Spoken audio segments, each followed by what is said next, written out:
dia, tripulação. Aqui é a Mariana e eu uso 21 produtos para fazer a minha maquiagem. Bom dia, tripulação. Aqui é a Laura. O Uber ainda vai me levar à falência. Bom dia, tripulação. Aqui é a Elis. E de que adianta morar no mesmo estado que a base se eu passo mais tempo no ônibus do que no avião? Bom dia, tripulação. Aqui é o Ricardão. Fazer compra nos States, quem chora é o meu cartão. Bom dia, tripulação. É Stephanie. Quem converte não se diverte. Bom dia, tripulação. Meu nome é Lucas. E qual o número do voo mesmo? E senhoras e senhores, sejam muito bem-vindos ao Aborto do Galecast, o primeiro podcast em português sobre a profissão comissário de voo. E hoje, que é o episódio de número 12, falaremos sobre algo que atiça a curiosidade de alguns passageiros e que fará o pessoal das escolas de aviação que nos ouvem literalmente viajar na imaginação. Nossa rotina de voo. Como nos preparamos, desde quando sai a escala, no dia anterior, uniforme, maquiagem, barba, papéis, entre outras preparações que pouca gente desconfia que faça parte do seu voo. E para você que quer ficar ligado no Galecast e quiser assinar o podcast, é só acessar galecast.com e abaixo de cada post estão os links do feed. E atendendo a pedidos, estreamos a nossa playlist no Spotify. O link também está na descrição do post. Para entrar em contato pelas redes sociais, acesse facebook.com/galecast. No Twitter, Instagram e Snapchat é só procurar por Galecast. E, gente, mais uma vez lembrando que o seu feedback, comentário, pergunta e sugestão é o que faz a gente crescer e fazer um programa cada vez melhor para vocês. Para quem quiser entrar em contato por e-mail, o nosso correio elegante é contato@galecast.com. E agora, senhoras e senhores, apertem os cintos que a viagem de hoje começa bem antes do que você imagina.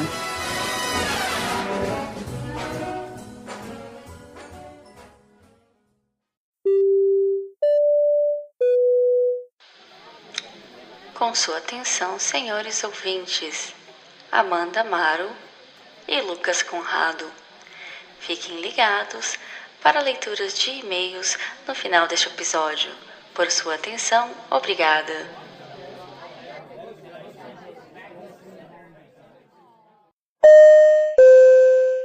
Tripulação, portas em automático. A primeira coisa que faz a gente se preparar para um voo, literalmente, é a escala. Quando sai a escala, a gente vê aquele voo, Buenos Aires, Nova York, Sydney, etc. Ou mesmo outros destinos, a gente já começa a planejar o que vai comprar, o que vai fazer. E principalmente quando é a primeira vez nesse destino, a gente checa o que fazer, etc. Como é que vocês se preparam para isso, quando vocês estão indo para um lugar pela primeira vez? Eu costumo checar no YouTube, por exemplo, tem aquele canal O Mundo Segundo Brasileiros, acho que é da Band, e são vídeos postados no YouTube que foi levado ao ar na TV sobre cada cidade do mundo que tem brasileiros que vivem lá há muito tempo e eles apresentam a cidade com a visão de um brasileiro. São dicas que eles dão que é fora daquele circuito turístico da cidade, então são coisas que as pessoas fazem no dia a dia daquela cidade, e aí eu uso isso pra fazer tour e sair fora do óbvio, sabe? Daquela coisa turística que é muito caro também, e você acaba não conhecendo o lugar de fato.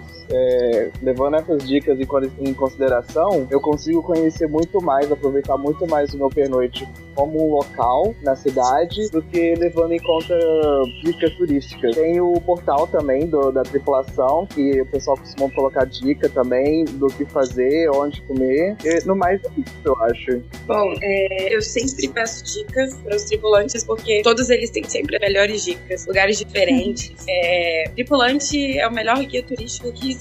Sabe todos os restaurantes, todos os passeios, todas onde fazer compras. Onde fazer compras, sabe todas as dicas de serviços. Se você precisa de algum roteiro, é só você pedir para um tripulante, sabe tudo. Exatamente. É isso. Não, olha, quando eu entro em escala, eu tenho um sofrimento, né, primeiro, porque alguns lugares estão ficando muito pouco tempo atualmente. Então você tem que planejar dormir, comer e passear, porque senão você fica louco. Aí os lugares, eu costumo ir em lugares que eu não fui anteriormente. Então eu saio dos pontos turísticos que o pessoal fala e vou em outros lugares, pergunto pro pessoal local ou pro pessoal da recepção profissão. E tô conhecendo lugares incríveis em Santiago, uma coisa que eu achei que eu conhecesse de tudo lá, eu conhecia todos os pontos turísticos, eu não conhecia os lugares, ninguém vai, que ninguém se preocupa, né? Tem que sair de vinícola, essas coisas.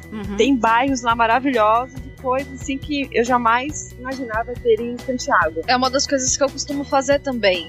Como a gente também não tem muito pernoite comprido, os pernoites compridos, os inativos, são em lugares que às vezes não tem muita coisa pra fazer, eu saio pra andar sem rumo, né? Claro, a gente anda sempre com o Google Maps por perto, mas eu vou andando, até vejo uma coisa interessante, uma pracinha diferente, uma estátua, alguma coisa assim. E o TripAdvisor me ajuda bastante, e até aqueles cards do Google Now, eles me ajudam também. E a recepção, o tripulante, são outras ferramentas que eu uso também. E uma pergunta, eu achei bem interessante isso que você falou, Elis, que eu também uso no TripAdvisor, mas uma coisa que eu não notei ninguém falando ainda, vocês por acaso perguntam pros passageiros daquele destino também? Olha, eu tô indo pra esse lugar a primeira vez, pra onde que eu vou? Porque às vezes os passageiros também dão umas dicas boas, se eles são daquela cidade ou país que você tá indo.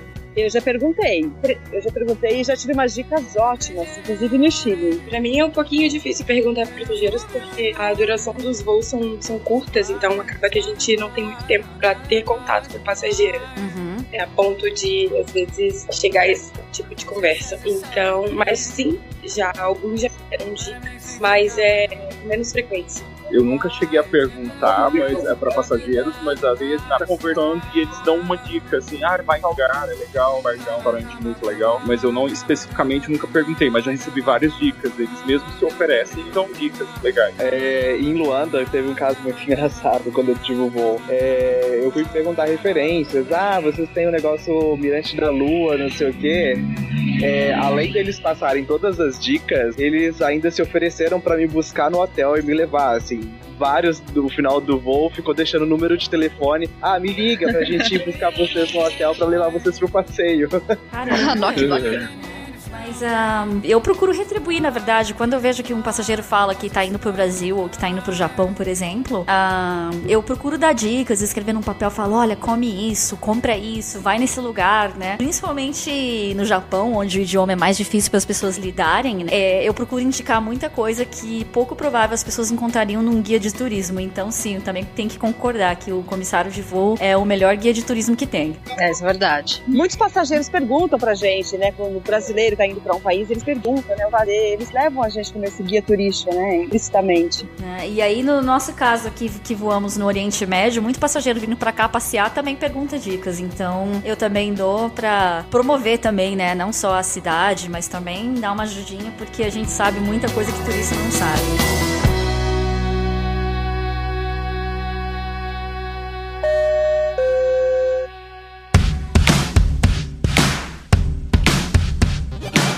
Dia anterior, vocês fazem algum tipo de preparação? Porque depende muito do voo, do horário que eu vou acordar, etc. Mas quando eu era bem novatinho, assim, eu gostava de, no dia anterior, deixar o uniforme todo arrumadinho, né? Coisa de novato, né? Engraxar o sapato bem engraxado. Agora eu engraxo o sapato quando eu coloco ele, praticamente. Enfim, malas, essas coisas. Que tipo de preparação vocês fazem no dia anterior? No dia anterior eu costumo anotar dados do voo, número do voo, matrícula do avião, nome da tripulação, essas coisas específicas do voo. Eu costumo anotar sempre um dia antes, pra não ficar aquela correria no briefing lá, anotando o nome de todo mundo e ficar esperando a tela passar o nome de todo mundo. Ainda mais uma tela 380 com 26, né? Ou 30. Nossa, aí não dá. Na companhia que eu trabalho, quando a gente faz o check-in no sistema, eles geram uma tela com a chave de voo completa, ou se for um bate-volta, o que quer que seja, aparece com o nome dos tripulantes, o nome do hotel que a gente vai ficar e o número dos voos, e aí tem como a gente imprimir isso e carregar com a gente. Aí isso facilita bastante. Se sai numa página só, facilita bastante. Mas aí se sai em 2 páginas ou mais, a gente coloca em formato livreto e economiza folha. Eu preparo a minha mala um dia antes do uniforme, porque eu sou uma pessoa ansiosa, um pouco ansiosa. E eu não um pouco consigo fazer no bastante. dia. É um pouco bastante. No dia eu não consigo preparar, então eu já deixo preparado para o dia mesmo, é só acordar, fazer a barba, tomar o banho e pronto. Aí eu, depois de 20 anos de voo, eu arrumo minha mala 2 horas antes de eu sair de casa. Aí o que eu vejo no dia anterior são os novos boxes da empresa, que todo dia tem uma novidade, muda uma vírgula, aí eu preciso saber pra não ficar boiando. E a respeito de nome de tripulação muda muito também. Então aquele que tá no sistema já não tá mais na apresentação, tá bem complicado esse negócio de tripulação, tá mudando demais. Então os nomes, eles têm um no computador, tá o outro na folha do DO, tá o outro no tablet, então a gente nunca sabe. Mas o que eu mais fico atento é as mudanças que estão ocorrendo com bastante frequência nos e-mails em relação à mudança de serviço, em relação a N coisas, as novas aeronaves que estão chegando com configuração diferente. Tudo isso é o que que eu vejo com mais assiduidade para não dar aquele vexame na hora do briefing. Tem dias que eu deixo preparado o uniforme, mas geralmente eu sempre tenho que passar em cima da hora, porque eu sempre esqueço de passar. Eu sempre deixo pra última hora também pra fazer a minha mala, e olha que eu sou novata.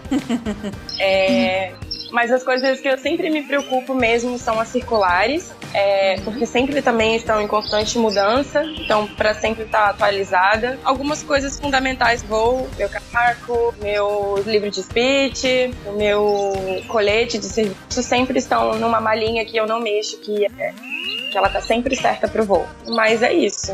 Eu notei algo em comum aqui, que o pessoal todo vê circulares, etc. Eu tenho isso, na verdade, no iPad, eu não imprimo, porque se eu for imprimir tudo que a empresa solta de novo aqui, eu tenho que carregar uma árvore junto. Mas eu sempre checo também uma coisa que pouco passageiro imagina que existe, né? Mas é um manual chamado de Station Information Manual, ou manual de informações daquela cidade específica, justamente para ver sobre alfândega, sobre papelada de barco que a gente tem que fazer a bordo, documentação de passageiro, de tripulação. Então tem esse manual também que eu checo, eu imprimo umas tabelas para pôr na parede da gala. Inclusive, assim, quem voa comigo, a parede da minha gala, eu acho que o Lucas lembra, quando a gente voa junto, a parede da minha gala parece um mural, né? Cheio de papel. Caramba, que legal. Tá aí um tipo de coisa que eu nunca tinha imaginado. Mariana, você esqueceu de mencionar que você faz cheesecake para a tripulação. Também. Cheesecake, eu faço alguma comidinha, eu levo pra tripulação, às vezes quando é um check-in muito cedo. Inclusive eu vou fazer São Paulo daqui 2 dias e eu vou levar pão de queijo. Arrasou. Agora os meninos me matam. Eu tenho 2 São Paulos. Desculpa. Desculpa, eu tenho São Paulo no Natal, mas isso vai ser assunto pro próximo programa. Mas uma coisa que a gente não falou aqui ainda, né? Vocês fazem algum tipo de preparação diferente se for uma aeronave diferente? Porque, por exemplo, eu costumo preparar muito mais papeladas e coisas quando eu vou voar, por exemplo, no 380, porque é muita gente para lembrar nome e, enfim, muita gente para checar documento, etc.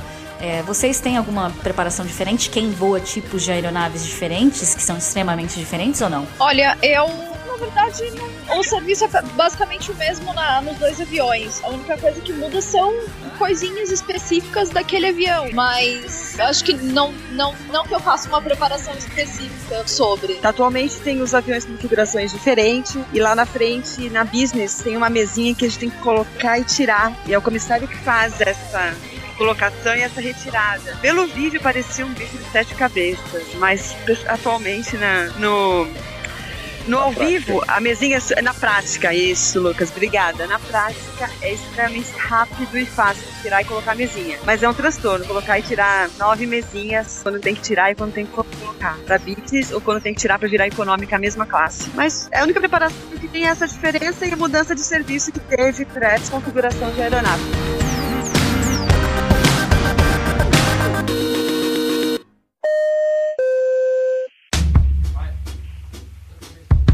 E no dia do voo, eu chego a acordar, dependendo do voo, o horário que é o voo, por causa do trânsito, etc. Chego às vezes a acordar até 5 horas antes da partida. Vocês já vão entender por quê. Mas, enfim, vamos falar todo mundo aqui. Que tipo de preparação que vocês fazem para o dia do voo? Se acordam mais cedo ou tentam acordar mais em cima da hora, deixam as coisas arrumadas? Maquiagem, meninos, barba, vocês preferem fazer quando acordam? Se tem algum hábito? Eu ouvi dizer dizer de um comandante aí que pra ele não esquecer, sei lá, acho que era a chave da mala, alguma coisa assim. Quando ele chegava no hotel, ele tirava o sapato e colocava a chave dentro do sapato. Eu sei que é uma coisa meio esquisita. Mas é uma boa Mas, estratégia. exatamente, porque você não vai colocar o sapato com a chave dentro, né? E não sei, que tipo de estratégias vocês têm? Esse negócio da chave no sapato, geralmente eu uso quando eu coloco alguma coisa no cofre do hotel. Sério? Então o comandante que eu ouvi não era o único. Aí na hora de eu calçar o sapato, eu vou sentir a chave lá e eu vou lembrar que tem que retirar as coisas do cofre. Caramba! Mas preparação pro voo, depende do horário do voo que eu vou fazer. Se é um voo muito longo, 14 horas, eu costumo dormir o dia inteiro antes. Geralmente o 77 tem descansos bons de 3 horas, 4 horas, mas quando é o 380, aí o descanso é muito curto para uma jornada muito longa. Então eu costumo dormir o máximo possível antes, não fazer nada no dia logo seguido antes do voo, né?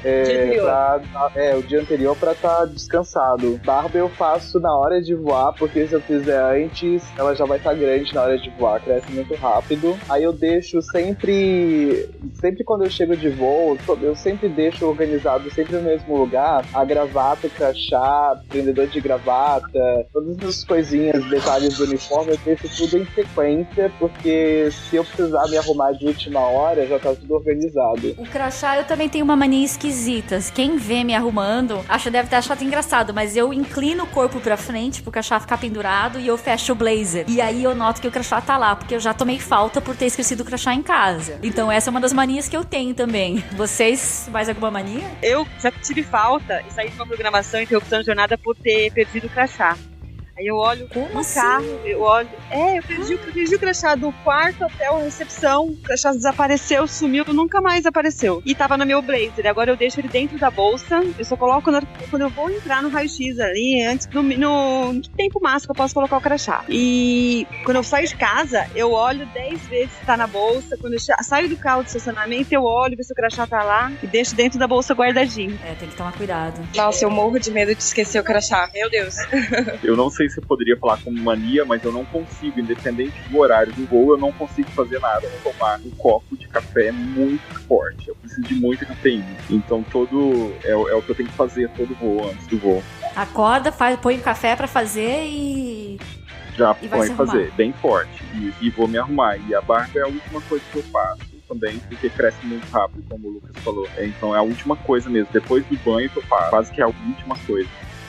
Agora, falando de barba, porque nós meninas não temos, mas enfim, maquiagem.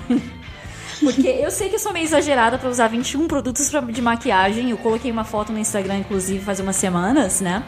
E lá no Instagram nós recebemos 2 perguntas. A primeira é da Amanda Guarim, que ela perguntou o que a gente aprendeu durante o curso e, assim, que dicas que a gente dariam de fato, maquiagem, muita maquiagem, pouca maquiagem, falar um pouco sobre cabelo também, que penteado mais usam, etc. Meninas, eu sei que eu sou exagerada, então vocês primeiro, o que vocês fazem pra maquiagem? Mínimo possível?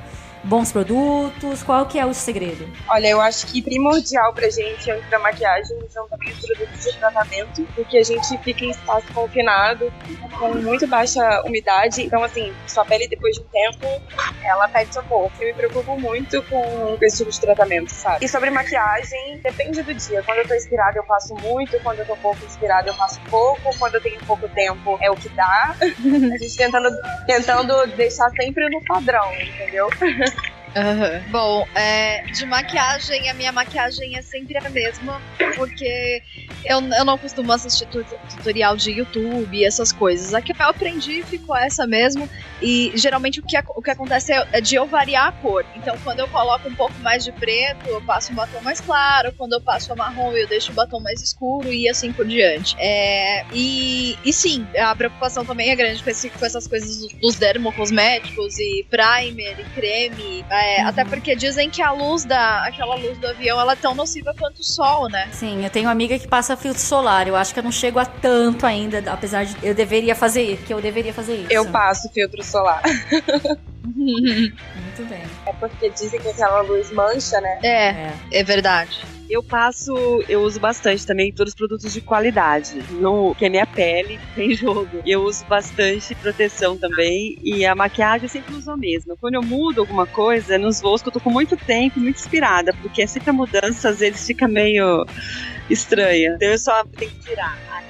Eu só faço sempre a mesma há muito tempo. Quando eu mudo é raro, tem que estar com muito tempo disponível pra mudar. Quando eu vou bem cedo, eu acordo no limite do limite, que eu prefiro dormir antes do voo também, independente. Nossos voos não tem descanso, né, que é América do Sul e Brasil, mas mesmo assim tem voos que a gente voa o dia inteiro, então tem que estar preparado para aquela jornada. E nesse caso eu arrumo a mala no dia anterior, deixo tudo pronto, acordo no limite, já faço o cálculo do estacionamento até o aeroporto, já faço todos os cálculos e acordo no limite do limite. Pra eu me arrumar de manhã, eu demoro 45 minutos entre maquiar, tomar banho, me trocar e sair de casa. Eu acho que eu demoro mais ou menos 1 hora, porque só na maquiagem eu levo uns 20 minutos, né? Eu procuro usar... Eu sou meio perua, eu uso bastante maquiagem, mas assim, o que eu vario se é um voo curto, bate a volta, eu acabo às vezes não usando primer, que eu sei que em 6 horas, 10 no máximo, eu vou estar de volta em casa. Que pra mim isso é curto, né? Agora, se eu tenho um voo longo, assim, que o voo tem 14, 16 horas, então até a hora entre eu sair de casa, fazer briefing e depois vou chegar no hotel, etc., que chega a dar 20, 22 horas, né? Aí eu passo capricho no primer, eu também uso bastante spray fixador, mas são produtos que realmente detonam a pele se você não usar bons cremes, hidratar bem e tomar muita água a bordo. Né? Mas passando de maquiagem pra cabelo, eu já falei mais de uma vez aqui no programa que a tesoura é minha melhor amiga. Cortei, não faço mais nada. Levanto, saio da cama, vou voar. Vocês têm cabelos mais compridos. O que vocês fazem, meninas? Eu tô maluca pra cortar o cabelo também. Só que o meu cabelo ele é muito cacheado. Então, pra eu cortar ele curtinho, eu tenho que fazer progressivo. Aí é mais uma coragem que eu tenho que criar, de fazer progressivo. Então, enquanto grande, eu faço coque quando eu não quero escovar. E quando ele tá escovado, eu uso o rabo de cavalo. Tem o prendedor padrãozinho que a empresa permite. Eu só amarro e prendo a franja e pronto. Passo um tanogel um creme pra poder deixar ele presinho. Sem ressecar. Então, o meu cabelo é loiro, então eu preciso, além de tudo, fazer a raiz a cada 20 a 25 dias no máximo. Porque senão aparece mesmo. E eu não uso gel, não uso fixador, eu uso creme pra fixar e fixar bem. Porque senão também detona. E eu uso sempre rabo de cavalo com prendedor que a empresa fornece também. Por enquanto. E eu adoro uma franja, então eu sempre tenho que estar cortando a franja. Minha empresa exige que a gente use coque, então eu tenho que separar pelo menos uns 20 minutinhos pra fazer o meu cabelo, pra ele ficar realmente padrão. No momento atual, estou tentando criar coragem pra cortar o meu cabelo, mas acho que eu ainda preciso de um tempinho pra me cansar do coque. Fora que eu acho também que o cabelo curto, ele dá uma estragada. A minha empresa não fornece nada pra gente prender, só tem o padrão que a gente tem que usar a redinha mesmo, tem que estar o cabelo todo alinhado. Eu uso também o tanogel e às vezes tenho que me render ao aqui. Porque vocês meio que responderam uma pergunta que também vem no Instagram da Fernanda, que ela perguntou, né? O que segura o cabelo impecável que não seja aqueles laquês do mal que ressecam horrores? Essa eu também vou responder meio pela Ali, que não tá gravando com a gente hoje, mas eu sei que a Ali gosta de usar o óleo de coco no cabelo pra botar os fios no lugar, assim, aqueles fiozinhos arrepiados, né? Mas ela sempre voava de coque. Meu cabelo é também cacheado, meio rebelde, mesmo alisado, não tem jeito. Eu uso algo que segura, mas também, de novo, né? Um perfil de voo que eu faço talvez seja bem diferente de vocês. Voo comprido, então eu uso um produto da Schwarzkopf que chama Hair Glue. Não sai do lugar, né? Agora, vocês 3 citaram esse tanogel. É fácil de achar? Sim, qualquer perfumaria tem. Fantástico. Então fica a dica aí, meninas, pra quem tá ouvindo. Tanogel. Podemos passar pro próximo bloco? Que eu acho que os meninos não vão ter o que adicionar de maquiagem, acredito, né? Então... então, na nossa empresa, os meninos podem usar concealer, que é aquele negócio de olho. Mesmo? Sim, corretivo. Eu uso porque, por exemplo, voos durante a madrugada, ou você acorda com aquela olheira, só coloca aquilo, né? Um pouquinho embaixo das pálpebras, já dá outro entendeu? Já tampa um pouco, mas é só isso que eu coloco também. Interessante. E na empresa de vocês, meninas, pode também? O menino usar algum corretivo, alguma coisa assim ou não? No manual não, mas alguns usam. Bom, no manual Exatamente aqui não pode, isso. mas eu já vi até a gente usando gloss, né? É, exato. Não, na empresa que eu trabalho não pode, absolutamente. Então, meninos, durmam bem, porque não é todo lugar que você vai poder usar corretivo.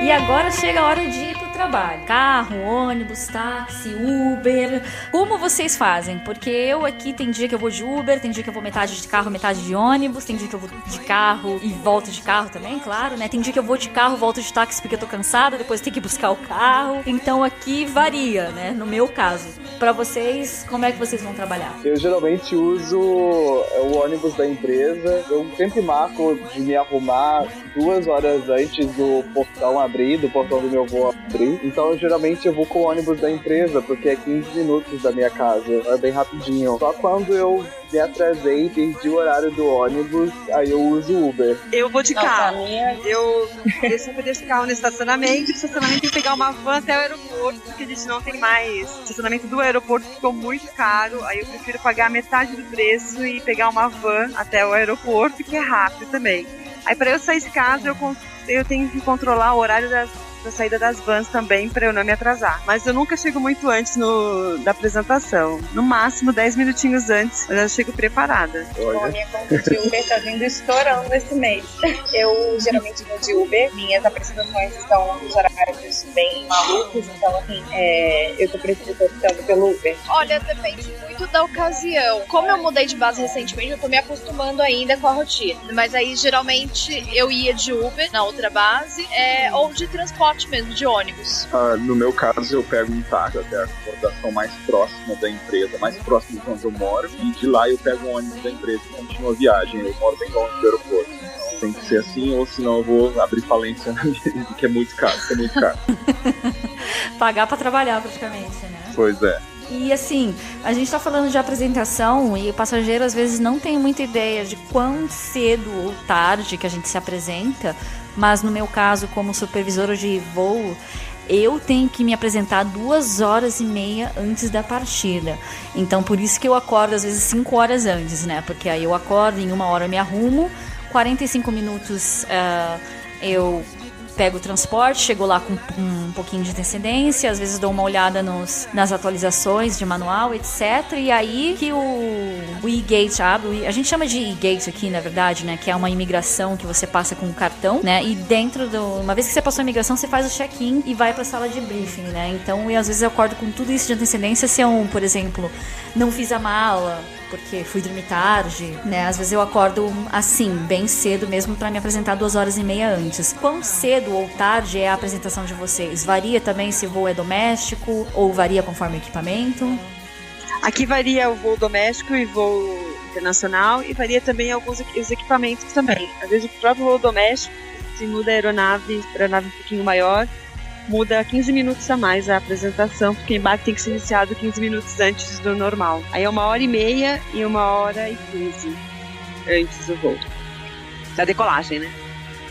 A minha apresentação é 2 horas antes, eu sou auxiliar econômica, então não varia se eu tô tripulando o 77 ou se eu tô tripulando o 80. É sempre 2 horas antes. Então, antes da decolagem, eu me arrumo 4 horas antes da decolagem, porque é 2 horas antes da apresentação e são 2 horas da apresentação até a decolagem. Bom, na minha empresa, é sempre 1 hora sai nacional. Então, sempre a nossa apresentação é 1 hora. Eu costumo computar 1 hora para a apresentação, 1h30 ou 2 horas dependendo do dia para o transporte. E preciso de pelo menos 1 hora para poder me arrumar. Então, 4 horas aí no total. Bom, da minha casa para a base atual é um tanto longe. Eu ainda tô me acostumando. Mas da apresentação para os voos domésticos e os internacionais, que assim, entre aspas, porque o serviço é o mesmo, são os de curta duração, são 50 minutos antes da decolagem. Os internacionais de longa distância eu já não sei. E no hotel a gente se apresenta com 1h20, geralmente, do horário da decolagem. Aí tempo pra me arrumar geralmente 1 hora e etc. Nos hotéis pra gente, mesmo nos voos domésticos, depende muito do hotel. Tem hotéis que a gente tem que se apresentar 2 horas antes, devido à distância do hotel até o aeroporto. No caso de apresentação no hotel, depende muito da localidade do hotel. Se está muito próximo do aeroporto, a gente tem um tempo mínimo para chegar no aeroporto, então é óbvio que eles vão dar um pouco mais de tempo no hotel. Se caso é um hotel que está lá 1 hora, e o hotel de São Paulo, que a gente tem de São Paulo, por exemplo, é muito longo do aeroporto. Então a gente tem um tempo maior para fazer essa apresentação. E uma coisa que quase ninguém imagina, né? Que passageiro não imagina, mas atrasou. Eles costumam dar algum período assim de perdão pra vocês, ou atrasou, já tiram do voo? Porque aqui é bem engraçado. Você fechou a gente chama de fechar o portão, né? Quando fecha o portão, que é na verdade fechar o horário, 1 minuto que seja, eles não te aceitam. Só que aqueles dias assim que estão com um pouco tripulante e tal, eles são bem malandros. Eles ligam, perguntam: e aí, Mariana, tá a caminho? Tá chegando? A gente deve segurar o portão pra você mais 5, 10 minutos? Ou não vai dar tempo? Se acordou agora? Porque companhia aérea, bem malandro, né? Se eles precisam, eles seguram, mas se eles não precisam... Aqui é de acordo com a necessidade. Tem os atrasos que você dá aqui pela lei, são 15 minutos no Brasil, mas isso não respeita. Se você atrasou e tem tripulante de sobra, que não está acontecendo atualmente, aí você é substituído. Agora, se tiver necessidade, eles te ligam, você vai direto pro portão, faz de tudo pra você fazer o voo, quando eles precisam. Agora, quando você atrasou e não estão precisando, aí você assume as consequências do atraso. É bem isso. Quando precisam, liberam quanto for. Mas quando você atrasa, geralmente depende muito da necessidade deles, bastante. Mas a gente geralmente liga pra escala, avisa, daí eles falam: pode esperar, não, a gente vai tentar te trocar aqui. É mais ou menos assim. Então uma vez tive um caso que eu tava 10 minutos atrasada, foi devido a na época da Copa aqui, porque o aeroporto de Guarulhos estava em reforma lá uma parte, tava um transtorno para chegar no aeroporto. Eu estava em frente ao Terminal 4 na época, e eu tinha que ir pro Terminal 2. E eu avisei que estava dando 5 minutos na apresentação, que ia me atrasar 5 minutos. Eu podia ir direto pro avião. Como havia vários tripulantes, né, sobrando, aí ele falou: não, tudo bem, comissária, pode ir pro DO. Eu cheguei no DO, tava a tripulação na sala de briefing, me tiraram do voo e colocaram outro. E eu avisei. Então agora eu não aviso mais. Agora eu espero eles me ligarem. Eu ganho 5 minutos nesse até eles me ligarem. Se eu sentirem minha falta e me ligar, aí eu já ganhei os 5 minutos e estou chegando no DO. Porque nessa olha o truque. Tá sobrando, nunca mais eu vou ser sincera. Eu falei pro rapaz até da escala: não vou ser sincera mais com vocês. Porque, pra ser sincero, vocês me tiraram do voo e eu não vou alegar. Eu bate e volta, mas eu não vou legal, né? Nós não ganhávamos a publicada. Então, não gerou atraso porque eu briguei pelos meus 15 minutos de direito, mas senão ele tinha gerado atraso e durante 90 dias eu não podia me atrasar para não tomar advertência. Aqui, se a gente atrasa, eles descontam no nosso salário aproximadamente R$240 por atraso. Eu vou chorar, então mais ou menos isso. Complicado. Então não pode atrasar que fica pobre, né?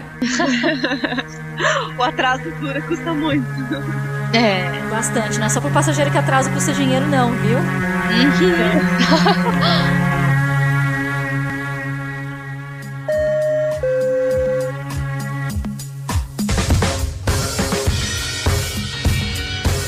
E o assunto desse último bloco aqui foi sugerido pelo ouvinte, o Bruno Vilas Boas. Aliás, um beijo pra você, Bruno. E que tipo de preparação a gente faz também para trabalhar em diferentes tipos de equipamento, né? Como que é a carga de trabalho, composição da tripulação, em quais vocês preferem voar, enfim. Nós já falamos um pouco que equipamentos maiores, obviamente, tem mais tripulação. No caso, meninas e meninos, vocês preferem voar em aviões maiores ou menores? Quem tem essa variedade? Eu gosto do maiorzinho, que não é tão maiorzinho assim. Mas ainda assim é maior. Ainda assim é o maior. Mas por quê? Eu prefiro o maior porque tem mais espaço. O serviço é o mesmo para os dois. Então ele me dá mais liberdade de trabalhar e trocar trolley de lugar. e montar lá bonitinho pra facilitar meu trabalho, o trabalho do colega. Aí eu prefiro o maior. Não que o menor não seja ruim. Menor, às vezes, é até bom, até fisiologicamente, né? Mas eu gosto do maior. Eu prefiro trabalhar no 380 porque é mais espaçoso também. E o serviço ele fica mais dividido. Como eu trabalho na econômica e no 380, a parte de baixo do avião ela é toda de cabine econômica. E são 2 galleys. Então divide a tripulação nessas 2 galleys. Tem um supervisor para cada galley também. Então fica bem mais fácil de trabalhar e o serviço ele fica mais dividido. No 77 é muita gente para uma galley só e a galley fica escondida no fundo do avião. Terminou o serviço, todo mundo se amontoa lá e acaba que esquece da cabine de passageiros. Então quem não liga muito para trabalhar acaba sendo Horácio no 77. E quem trabalha mais, quem se dedica mais ao trabalho fica sobrecarregado. E o engraçado é que o 77, por ser um avião menor, teria que ter pouco trabalho, mas pelo fato de você ter muito passageiro, você tá muito próximo do passageiro ali, você acaba trabalhando muito mais, você tem muito mais interação social para fazer do que no 380, porque aí fica mais dividido. Bom, eu prefiro também o maior, pelo mesmo motivo que ele mais espaço pra gente poder trabalhar, trocar fone, e sabe que como que é, fim de serviço, a gente fica numa loucura e o que falta é espaço. Então eu prefiro o 20, até o 19 também eu prefiro, do que o 18, pequenininho. A minha opinião vai variar bastante, mas primeiro eu quero ouvir o Ricardão, o que ele acha? Pois é, eu sou já o 777, porque no caso eu trabalho na primeira classe e o A380 ele tem 14 suítes, mais a Shower Spa, tem área social, tem que montar, então ele é muito trabalho para ver no número de comissários. Se a primeira classe está cheia, há voos como de ônibus, por exemplo, que às vezes você mal consegue parar para comer, entendeu? Já porque o serviço é à la carte e você não para, né? Isso, não para, é à la carte, eles podem pedir que quiserem do menu a qualquer minuto, então não para, a gente não para. E no caso do 777, a gente tem somente 8 suítes e não tem a shower spa, então não tem chuveiro, ninguém vai tomar banho, nada, então é menos, a carga de serviço é bem menor. Então, assim, e pelo mesmo número de comissários, o mesmo número de comissários que eles colocam, eles usam o chefe de voo como comissário também da primeira classe. O chefe de voo, se a cabine estiver cheia, também vai ter que ajudar a trabalhar no serviço, entendeu? Mas assim, mesmo assim, eu prefiro o 777 porque eu acho que dá mais tempo pra você interagir. Às vezes você fica tão na correria assim no A380 que a sua interação fica um pouco curta com, assim, eu não sinto aquele serviço de primeira classe, porque eu tenho, a demanda é muito alta pra mim, entendeu? 14 suítes é muita coisa. E agora a minha curiosidade de saber aqui da Stephanie, porque ela, assim como eu, é chefe, então talvez dependendo do equipamento que trabalha, varia, né? Você também varia de classe que trabalha, Stephanie? Tem dia que trabalha na executiva, tem dia que trabalha na econômica, certo? E aí, nesse caso, Sim. Que equipamento você prefere voar? Aviões maiores ou menores daí? Eu prefiro dual class.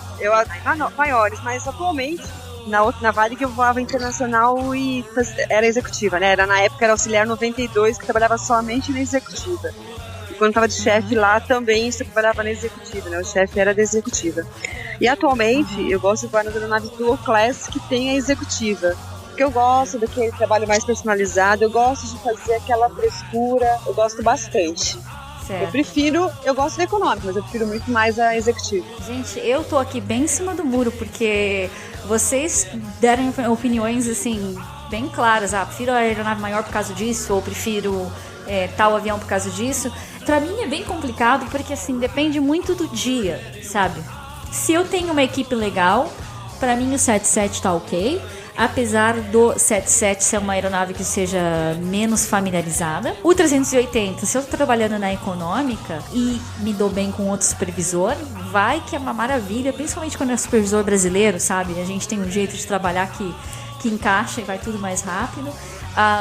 Enfim, É bem complicado de responder. Eu talvez ainda diria que minha aeronave preferida de trabalhar seja o A380 por ter mais recursos. Isso que o Ricardão falou. Tem a área social, tem o shower, tudo bem que são produtos da primeira classe, mas vamos supor, Deus me livre, um comissário meu derruba um vinho no passageiro, eu ainda posso chegar e falar pra ele, olha, senhor, me desculpe, vem aqui, toma um banho, cortesia da primeira classe, mas pra pelo menos pedir desculpa, dar um jeito de minimizar a situação, né? Já no 777 você tem bem menos recursos, porque a aeronave é mais simples. Talvez seja essa a minha resposta, não sei. Bem pensado. Isso me fez lembrar uma das particularidades do avião menor. Porque o avião menor ele não tem APU. Então a única fonte de energia dele no solo tem a GPU. A GPU é uma usina.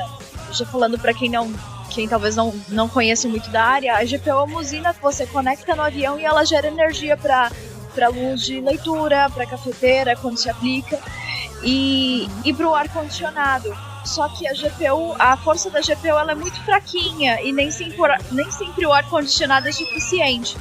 E como esse avião ele voa sempre para os destinos menores, mais quentes, aí o grau de insatisfação é bem grande. A gente tenta reverter com o atendimento, mas é muito quente. A gente mesmo sofre com calor. É outro dos motivos pelos quais eu não gosto de tripular o avião pequeno. Não que eu não goste, mas eu prefiro o maior, entendeu? Entendi, certo. Eu acho que é isso. Deixamos bem claro quais são as nossas preferências, o que fazemos para preparar para os voos. E eu acho que é hora de despedir dos ouvintes, até porque tem gente aqui que vai voar amanhã e tem que se preparar, certo? Sim, amanhã eu tô indo pro Afeganistão. Nossa. Ô, louco. Aguardo as fotos, Lucas. É que antibomba. É só bate e volta, mas o voo é famoso por ser só militar americano, então vai ser legal.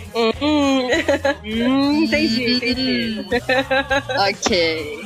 E eu vou para São Paulo amanhã. Bom, eu volto pra casa. Então é isso. Ficamos por aqui por hoje. Até o próximo GalleyCast. E um abraço a todos. Tchau, tchau. Tchau, abraço, bom voo. Tchau, bom voo.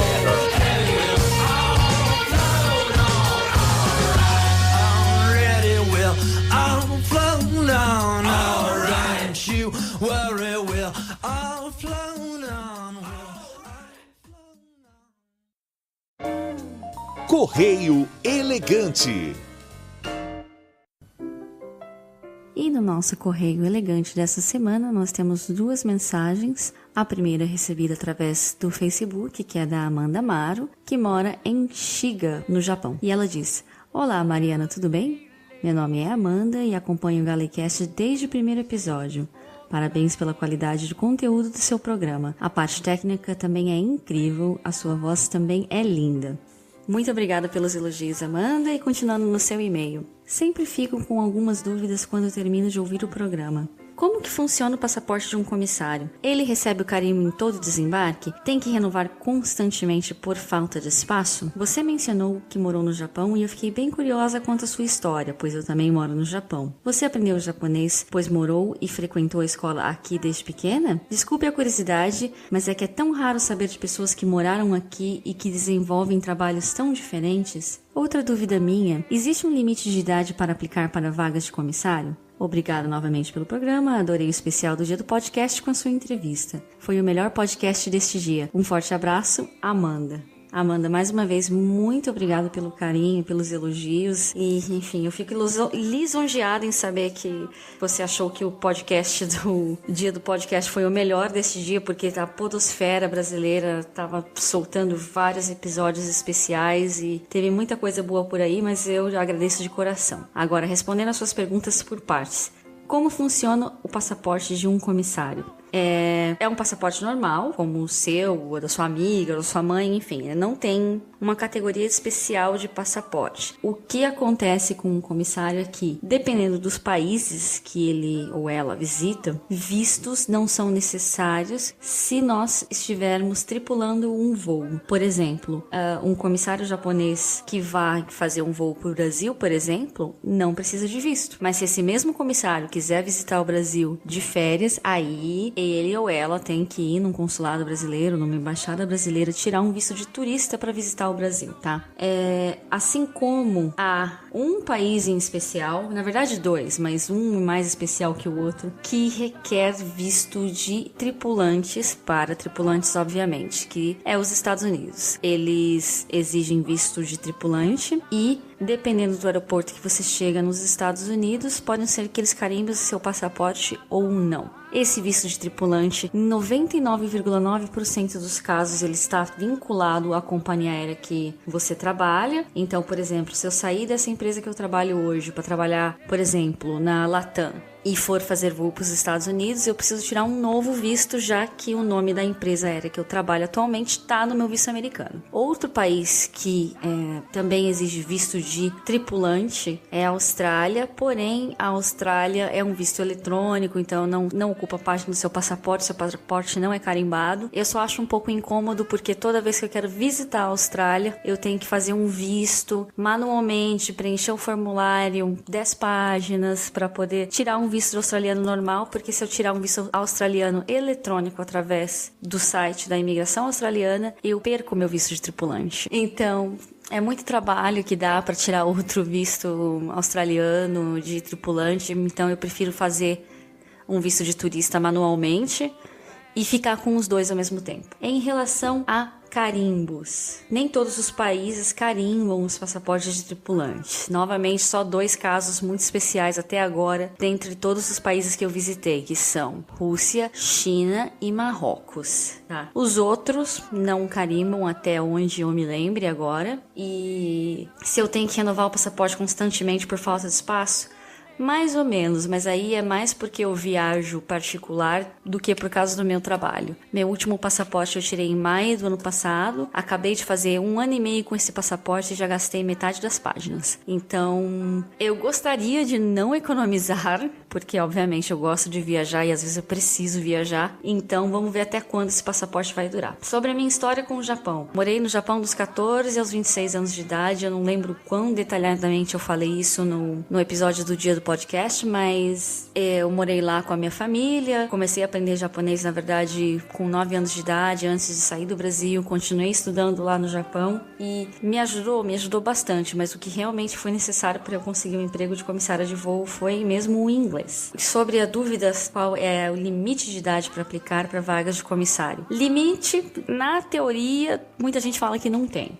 Tanto é que essa semana eu vi um vídeo sobre uma senhora portuguesa que ela conseguiu o emprego de comissária de voo aos 62 anos de idade. Um caso raríssimo, mas enfim, ela conseguiu a vaga. Mas aqui na empresa que eu trabalho, a idade limite que eu vi por enquanto foi uma italiana de 38 anos de idade. Então, varia de empresa para empresa. Tem empresa que é mais flexível e contrata pessoas até com mais idade. Tem outras que elas já, dependendo da idade, já não contratam mais. Então, é difícil de eu falar assim abertamente, porque as próprias empresas aéreas não divulgam isso justamente para não dar abertura a processos de discriminação baseado em idade, quando as pessoas tentam a vaga do emprego. Então, por isso que normalmente isso não é dito publicamente. Tá ok? E mais uma vez, obrigada pelo carinho, pela mensagem e obrigada pela audiência, como sempre.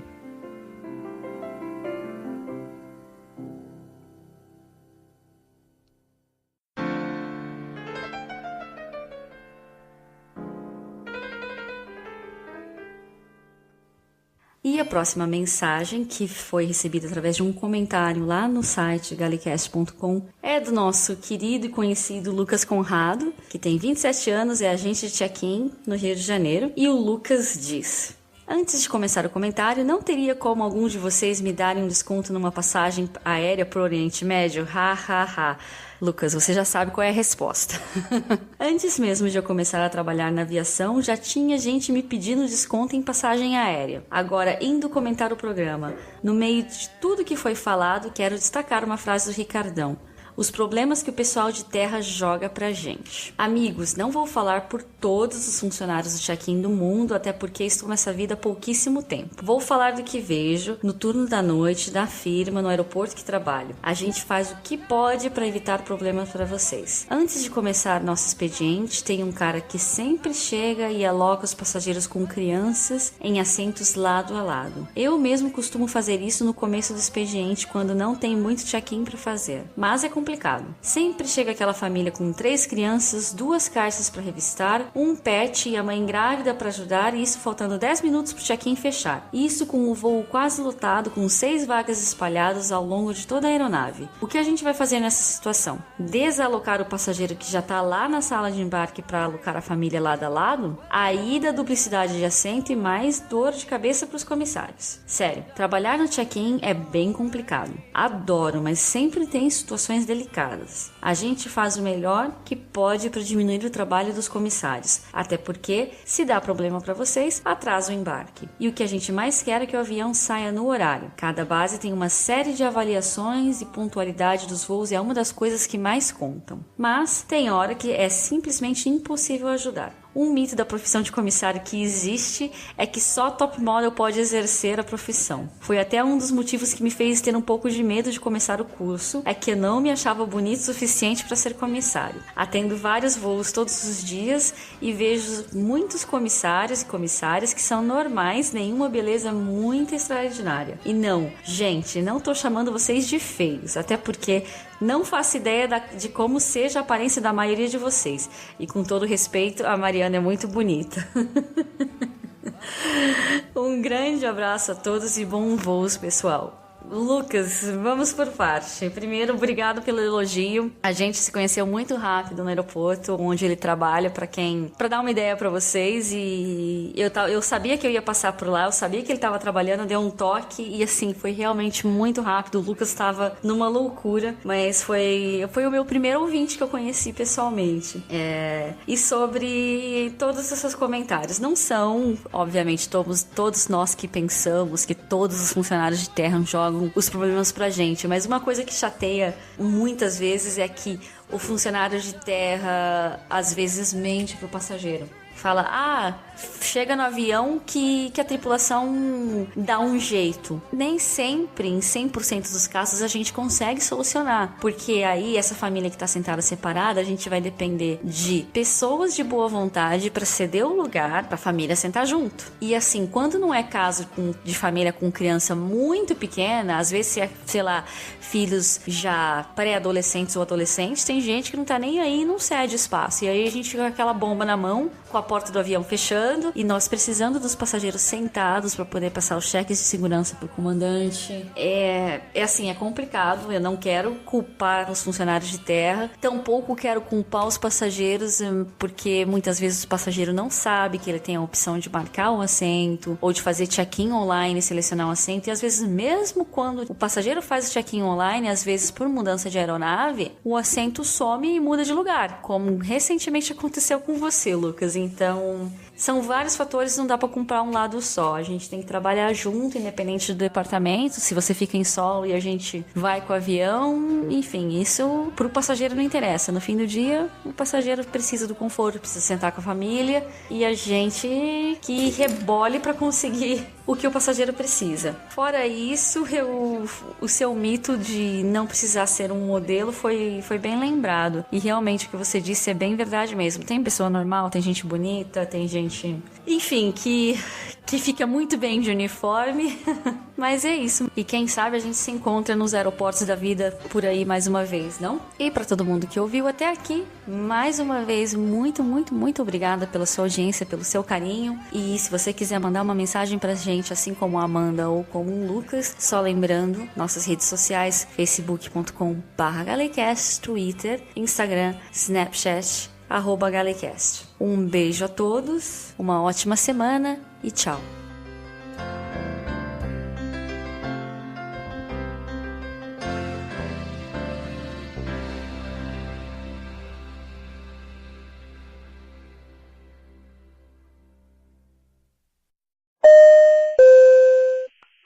Atenção, portas em manual.